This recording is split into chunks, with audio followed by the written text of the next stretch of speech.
राधे राधे मेरे प्यारे भाइयों बहनों माताओं व बंधुओं। आज सावन मास में मैं आपके लिए लाई हूँ सावन मास महात्म की कथा। बंधुओं, जिसे सुनने मात्र से भगवान शिव शंकर आपकी मनोवांछित इच्छाएं पूरी करेंगे।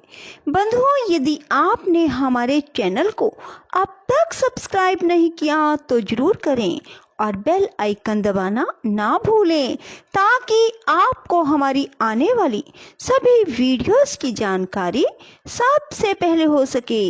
बंधुओं, कथा को पूरी सुनने के बाद कमेंट बॉक्स में जय शिव शंकर भोलेनाथ, जय माँ पार्वती जरूर लिखें। बोलो शिव शंकर भोलेनाथ की जय। सनत कुमार जी ने कहा, हे भगवान, हे पार्वती नाथ, हे करुणा सागर, हे दया सिंधु, अब आप मुझे सावन महीने के शुक्ल पक्ष की 10वीं तिथि का महात्म बताइए। भगवान शंकर ने कहा, हे सनत कुमार, सावन महीने के शुक्ल पक्ष की 10वीं तिथि के दिन व्रत शुरू करें। इस प्रकार 12 महीनों तक उत्तम व्रत करके श्रावण शुक्ल दशमी के दिन इस व्रत का उद्यापन करना चाहिए। राजा तथा राजकुमार को राज्य की आशा से गर्भवती स्त्री पुत्र प्राप्ति के हेतु, कृषक खेती के लिए, वैश्य व्यापार के लिए, अन्य सब मनुष्य धर्म अर्थ काम आदि की सिद्धि निमित्त इस व्रत को शुरू करें। इन कामों तथा दूसरे कामों के लिए आशा दशमी व्रत करना हितकर है। जिसको भी इस प्रकार का दुख हो वह उस दुख को दूर करने के लिए सावन शुक्ल दशमी की रात को स्नान कर व्रत आरंभ करे। रात को 10 दिशाओं को फूल, पल्लव, चंदन, जौ के आटे द्वारा अपने घर के आंगन को अंकित करके वाहन सहित स्त्री चिन्ह द्वारा चिन्हित करके घी से तैयार किया हुआ नैवेद्य देना, अलग अलग दीपक देना चाहिए। तत्पश्चात ऋतु समय में होने वाले फल देकर अपना उद्देश्य निवेदन करना चाहिए। मेरी आशा शोभनी हो, मेरे मनोरथ सदैव सिद्ध हो, आपके प्रसाद से मेरा निरंतर कल्याण हो। यों सविधि पूजा करके ब्राह्मण को दक्षिणा देनी चाहिए। इसी प्रकार प्रति मास निरंतर व्रत करना चाहिए। हे तात, 1 वर्ष तक व्रत करके उद्यापन करना चाहिए। सोने चांदी या आटे की दिशा 10 दिशा रूप देवताओं की प्रतिमा बनवाकर अपने सगे संबंधियों के साथ स्नान आदि करके वस्त्र आभूषण से अलंकृत हो अपने घर के आंगन में मन से दिशाओं का क्रमशः आवाहन, स्थापन तथा पूजा करनी चाहिए।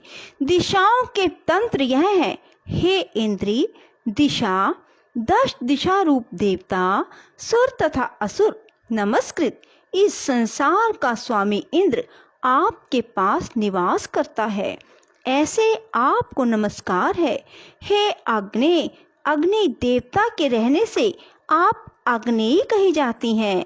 आप तेज स्वरूपा पराशक्ति हैं। हे आग्नेयी, मेरे लिए आप वरदात्री हो। हे याम्य, धर्मराज आपका आश्रय लेकर इस सारे संसार को दंड देते हैं, अतः आपको संयमनी कहते हैं। हे संयमनी, आप मेरे लिए उत्तम कार्य को देने वाली हो। हे आशे, हाथ में खड्ग लिए अत्यंत विकराल रूप मृत्युदेव नैऋत्य स्थान में आपके पास निवास करते हैं। आप नैऋत्य रूपा हो। हे नैऋत्य, मेरी आशा को पूर्ण करो। हे वारुणी, भुवन के आधार, जल जंतु के अधिपति वरुण देव आप में निवास करते हैं। हे वारुणी, मेरे कार्य के लिए और धर्म के लिए तत्पर हो। हे वायवे, संसार के आदि कारण प्राण रूप वायुदेव से आप अधिष्ठित हैं। हे वायवे, मेरे घर में आप प्रतिदिन शांति बनाए रखें। हे कुबेरी, आपकी दिशा में कुबेर देव निवास करते हैं। आपकी उत्तर दिशा कही गई है। मेरे मनोरथों को पूर्ण करो। हे ऐशायनी, आप जगदीश शंभु से अलंकृत हो। हे शुभे, हे देवी, मेरे वांछितों को परिपूर्ण करें। आपको नमस्कार है, नमस्कार है। सारे संसार के ऊपर निवास करने वाले, सदा कल्याण दाता, सनातन, सनत कुमार आदि मुनियों के साथ रहने वाली, आप सदा मेरी रक्षा करें, रक्षा करें। सब नक्षत्र ग्रह तारागण, नक्षत्र माता, भूत प्रेत विनायक, भक्ति युक्त मन से जिन दिग्देवों को मैंने पूजन किया, वह सब देवता सदा मुझे अभिष्ट सिद्धियां देने वाले हैं। सांप और नेवले से नीचे के लोक में आप सेवित हैं। आज आप मेरे ऊपर नागा गणाओं के साथ प्रसन्न हो। इन मंत्रों को पढ़कर पुष्प, धूप आदि द्वारा अर्चन करके अलंकार, वस्त्र और फल निवेदन करने चाहेंगे। वाद्य आदि के नाद से, गीत, नृत्य आदि मंगलों से, नृत्य करने वाली नृत्य आंगनाओं के नाच से रात को जागरण कर समाप्त करना चाहिए। कुमकुम, अक्षत, तांबूल, पान आदि प्रसन्न मन से उस रात को समाप्त करना चाहिए। प्रातःकाल दोबारा प्रतिमा की पूजा करके उसे ब्राह्मण को दे देना चाहिए। इस विधान द्वारा अर्चन तथा समापन कर प्रणाम करना चाहिए। उसके बाद अपने सगे संबंधियों, मित्रों सहित भोजन करना चाहिए। हे सनत कुमार, इस प्रकार आदर से जो दशमी का व्रत करता है, वह अपनी सब इच्छाओं को पूर्ति कर लेता है। यह सनातन व्रत विशेष रूप से स्त्रियों द्वारा करने का है, क्योंकि संसार में स्त्री श्रद्धा और नाना इच्छाओं से युक्त रहती है। हे मुनिश्रेष्ठ, यह व्रत धन, यश, आयुष्य सब इच्छाओं का फल देने वाला है। हे तात, मैंने तुम्हें इस व्रत के संबंध में बतलाया है। तीनों लोकों में इस व्रत के तुल्य दूसरा कोई व्रत नहीं है। इस व्रत को रखने वाला स्वेच्छा अनुसार सब कुछ प्राप्त कर लेता है। जो मनुष्य दशमी के दिन दिशाओं की पूजा करते हैं, उनके मन की सब इच्छाओं की दिशा देवता सफलीभूत करते हैं। हे सनत कुमार, इसमें विशेष कथन से क्या लाभ? यह व्रत मोक्ष फल का देने वाला है।